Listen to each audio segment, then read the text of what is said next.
quote. If you thought that science was certain, well, that is just an error on your part, end quote. Richard Feynman. Debunking was once a marginal pursuit. Today it's an industry, and not always a noble one. On YouTube in particular, debunking has evolved into a performance art, high on confidence, low on curiosity. It has grown into a self-sustaining ecosystem, complete with ad revenue, merchandise, and an online culture that thrives on conflict. For example, under a single video, one well-known debunker received over $200 in donations directly in the comments. The incentive structure is clear. To debunk effectively, deep domain knowledge is optional. What matters is tone, a tone of absolute certainty, delivered as though the speaker has glimpsed the full architecture of the universe and found it reassuringly simple. The formula is straightforward. Identify what appears to be a weak point, strip away all surrounding context, laugh loudly enough to drown out nuance, publish, monetize, and repeat.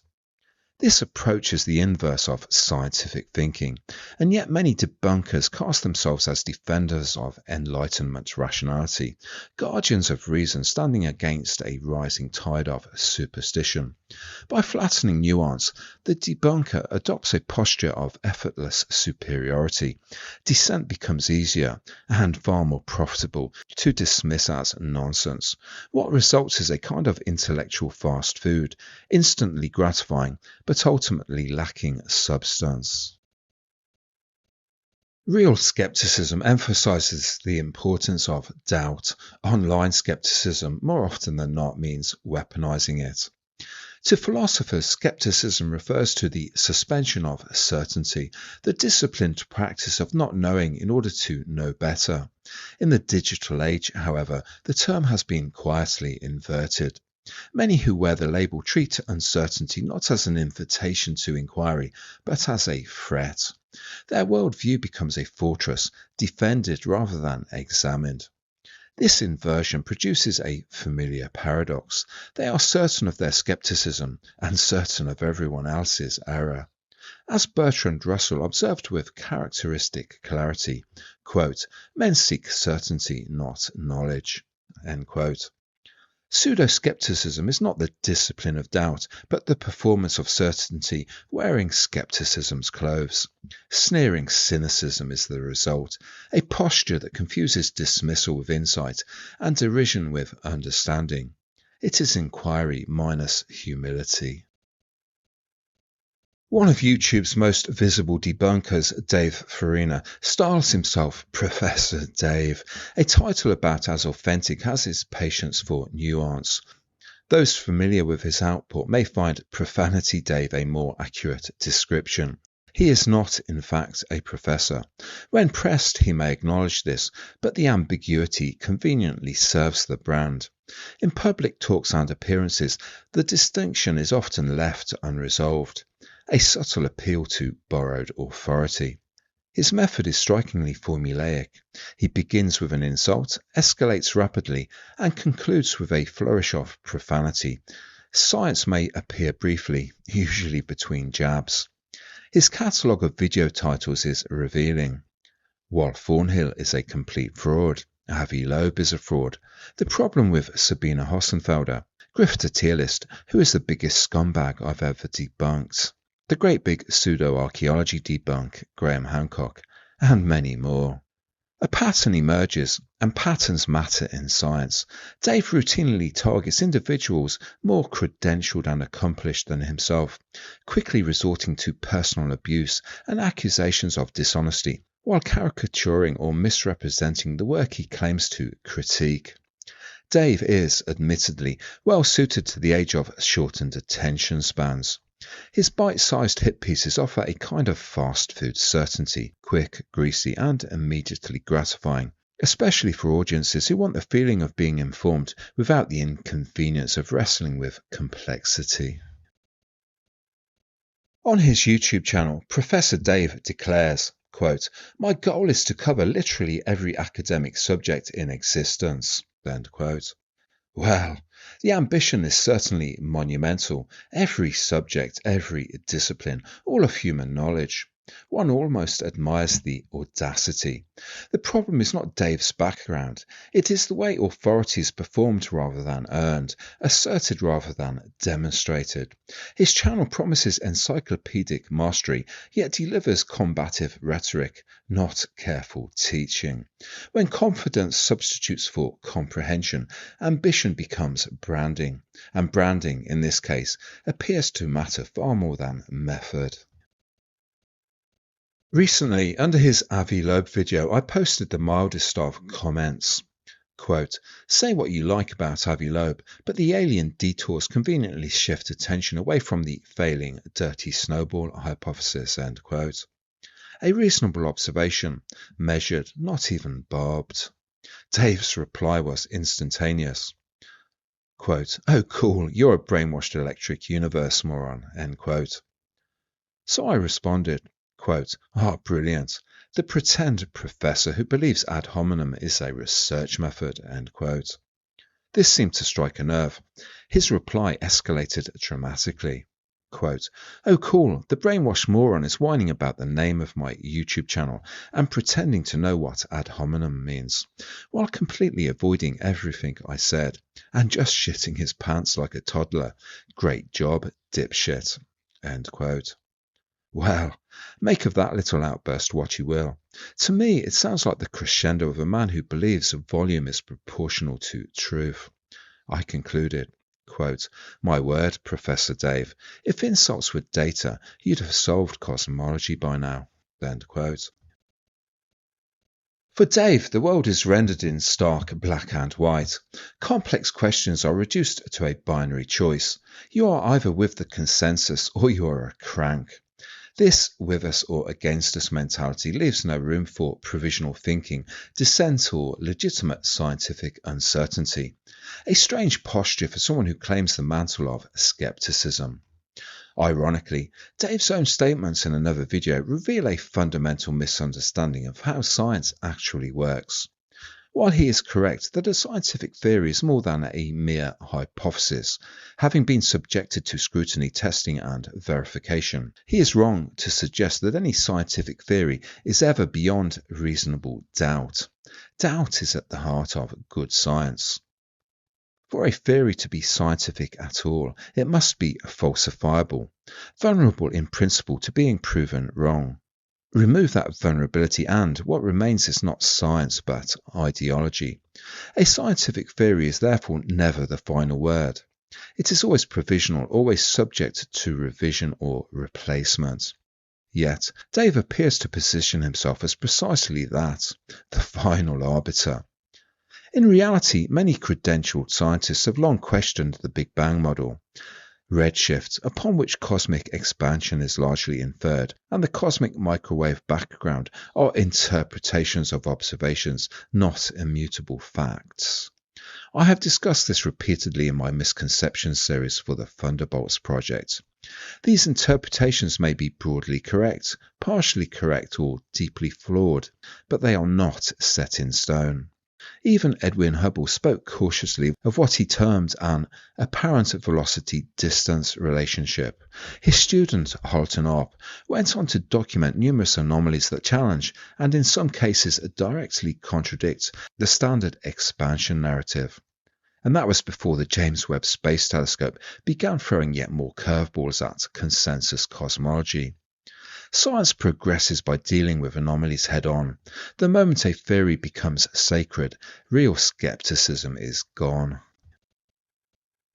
As the electric universe model gains traction, it tends to provoke a predictable response, not a careful audit of the data, but a wave of debunking videos aimed at shaping public perception. Professor Dave, for example, once dismissed the EU as a, quote, gullible corner of the internet, end quote. It's an easy line. The difficulty is that it doesn't withstand scrutiny. When Thunderbolts.info was analysed by Quantcast, its audience compared favourably with, and in some cases exceeded, those of established astronomy platforms such as Bad Astronomy, Universe Today, Scientific American and Space.com. This is not an appeal to authority, nor a claim that non-academics are somehow inferior. Intelligence, curiosity, and technical literacy are not monopolized by institutions or titles. The point is more simple. Ridicule is not a rebuttal. When caricature replaces engagement, it is usually because engagement would be inconvenient. The problem does not end with individual debunkers. Misinformation spreads downstream with remarkable ease. Another recent example comes from the Y-Files, where host AJ Gentile publicly praised Professor Dave in a YouTube short, quote, "Love your work," he said, despite having repeated incorrect claims about Wild Thornhill's background in the 2023 Electric Universe episode. In that episode, AJ stated that he could find no evidence of Thornhill's qualifications. In reality, Thornhill holds a BSc in Physics and Electronics from the University of Melbourne. His publications and professional record are publicly listed through the IEEE, Institute of Electrical and Electronic Engineers database, information discoverable with minimal effort. This pattern is not limited to creators. A small but vocal contingent of Professor Dave's followers now appears regularly in Thunderbolts Project comment sections, their tone echoing that of their chosen exemplar. Angry, dismissive, and uninterested in substance. The result is the same. Discussion gives way to derision, and inquiry is replaced by tribal policing. Straw men make for entertaining sport, but science advances not by winning arguments or declaring conversations closed, but by confronting anomalies honestly and allowing uncomfortable questions to remain open. Modern cosmology often reads like a contest between science and science fiction, each trying to conjure something more exotic than the last. Singularities, dark stuff, and phantom forces. Professor Dave, for his part, has settled into a niche of his own invention, science friction, a discipline in which heat is generated entirely by rubbing insults against half-understood concepts. For example, he often proclaims that black holes have been observed, and that to question as much is science denial. But have they been observed or inferred? What we actually have are choreographed interpretations of radio data from M87, processed through layers of assumptions and models. No event horizon, no accretion disk boundaries, no actual imagery, just a mathematically smoothed representation of plasma structures filtered through theory. Some critics have even described the press release images as misleading, a reminder that what the public see is heavily processed interpretation, not direct photography. From universemagazine.com. Quote, Makoto Miyoshi, a researcher at the National Astronomical Observatory of Japan, and his colleagues say that the high-energy jet is missing from the EHT photo. Moreover, in their new photo of the black hole M87 in a panoramic view, there is no ring of light in the form of a donut, which means that the photo of 2019 turned out to be false. End quote. Leonard Susskind and Stephen Hawking argued for decades over the preservation or destruction of information within a black hole. This was handed down for posterity by Susskind in his book The Black Hole War. The argument ended shortly before Hawking's death in January 2014, with Hawking's admission that there is no event horizon and therefore no black hole in the sense of the theory, and even recommended redefining black holes as a 5-dimensional space, whatever that means. More math and less meaning, some might say. Dark matter and dark energy, too, remain undetected and unobserved after decades of searching. As things stand, they are invoked to balance failing equations, as and when required, with the wave of a mathematical wand. Comets are often described as the Rosetta Stone of the solar system. That becomes a problem when they refuse to follow the dirty snowball script, a big problem. Objects such as 3i Atlas have challenged orthodoxy in ways that are difficult to ignore, though one would hardly know it from mainstream science coverage. When anomalies appear, such as persistent sunward plumes that fit naturally within plasma models, the brief window for genuine curiosity is quickly eclipsed by clickbait speculation about alien spacecraft. As noted earlier, such distractions conveniently divert attention away from the growing difficulties faced by the standard comet model. My pointing this out, amusingly, provoked a visible meltdown from Professor Dave, complete with the usual barrage of insults.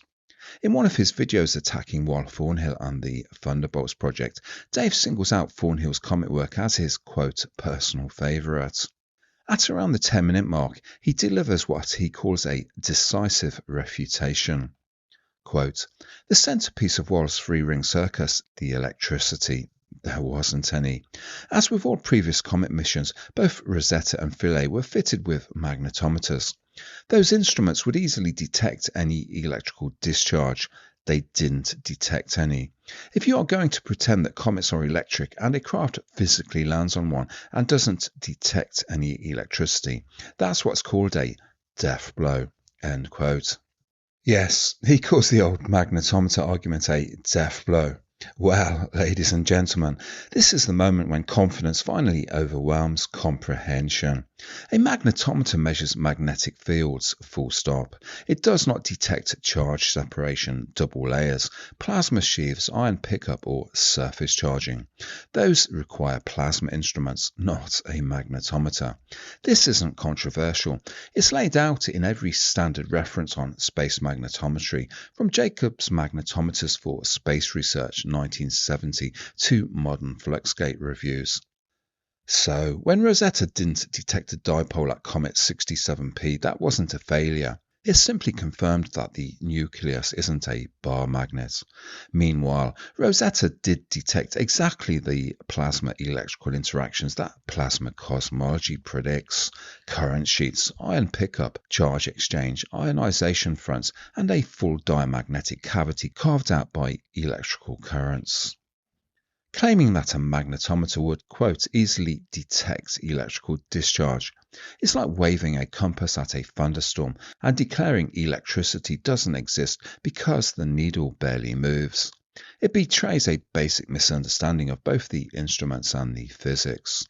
So yes, Dave delivered a death blow, but only to his own lazy argument. Predictably, the comments filled with applause, viewers parroting his lines back to him as though repetition itself were verification. Volume and certainty can be intoxicating. For many, that seemed to be enough. One commenter wrote, quote, I wish I could debunk like you, Dave, and attached a donation. Admirable loyalty. But when a supposed death blow rests on confusing a magnetometer with a plasma detector, it's worth asking what exactly was being funded: scientific rigor or theatrical confidence? If his supporters are paying for decisive refutations, they might reasonably expect at least a basic grasp of the instruments involved. Otherwise, a refund would seem the more scientific outcome. When Thomas Kuhn wrote The Structure of Scientific Revolutions, he did not set out to undermine science. He expected to document a steady march of cumulative progress, one discovery building cleanly upon another. What he found instead was more unsettling. New ideas, Kuhn observed, tend to follow a familiar trajectory: ridicule, denial, and we knew it all along. Kuhn introduced the term paradigm shift to describe the rare moments when mounting contradictions overwhelm an established framework and force a transition to a new one. Such transitions are rarely smooth. They are resisted, contested, and often delayed, sometimes until a new generation replaces the old. Crucially, Kuhn showed that scientific communities do not abandon prevailing theories simply because anomalies accumulate. Anomalies are typically managed, explained away, reclassified, or patched over. Only when the framework can no longer stretch any further does a genuine break occur. This insight is deeply uncomfortable for those who imagine science as a purely objective enterprise, immune to social pressure or institutional inertia. In that light, the debunker's certainty looks less like defense of science and more like defense of a paradigm under strain. In one of his YouTube monologues, Professor Dave even lays out a system for ranking dissenters. At the top of his criteria sits a term he returns to repeatedly: harmfulness. The irony is difficult to miss. By his own definition, Dave fits the grifter category perfectly. Curious viewers searching for clarity on the electric universe, plasma cosmology, or any subject he targets may encounter his swagger and leave believing the matter is settled and the debate closed, not through understanding but through spectacle.